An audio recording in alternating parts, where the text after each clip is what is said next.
পৌষ সংক্রান্তি ও নবান্ন উৎসব উপলক্ষে মৌলভীবাজারের শেরপুরে ঐতিহ্যবাহী শতবর্ষী মাছের মেলা চলছে।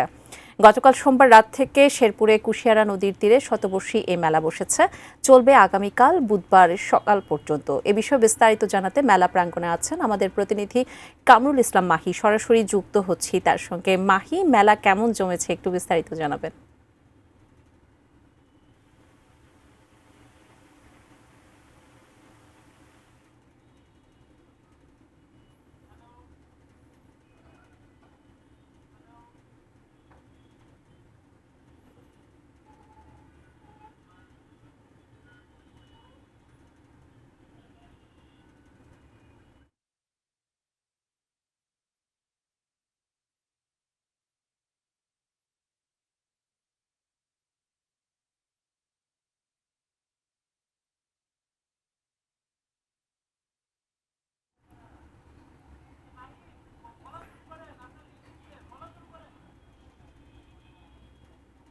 শেরপুরের যে ঐতিহ্যবাহী যে মাছের মেলা, সেই মাছের মেলাটি শতবর্ষী মাছের মেলা এবং রাতের বেলা এই মেলাটি আসলে অনেকাংশেই জমে উঠেছে এবং এই মাছের মেলাতে বেশ অনেক প্রজাতিরই মাছ উঠেছে। বিশেষ করে দেশি যে প্রজাতির মাছগুলো রয়েছে সেই মাছগুলো কিন্তু এখানে উঠেছে। বিশেষ করে রুই, কাতলা, চিতল, বোয়াল থেকে নিয়ে দেশি প্রজাতির যে মাছগুলো রয়েছে সেই মাছগুলো রয়েছে এবং দেশি মাছের পাশাপাশি আমরা সামুদ্রিক অনেক মাছ আমরা দেখছি এবং এই যে মেলাটি রয়েছে সেই মেলায় কিন্তু হাজারো মানুষ অংশ নিয়েছেন এবং অনেকেই পরিবার পরিজন নিয়ে কিন্তু এই মেলাতে অংশগ্রহণ করেছেন এবং সার্বিক আইন শৃঙ্খলার যে বিষয়টি সেটি কিন্তু মেলাকে ঘিরে যেহেতু অনেক মানুষজন জড়ো হয়েছেন, তাই কিন্তু অনেক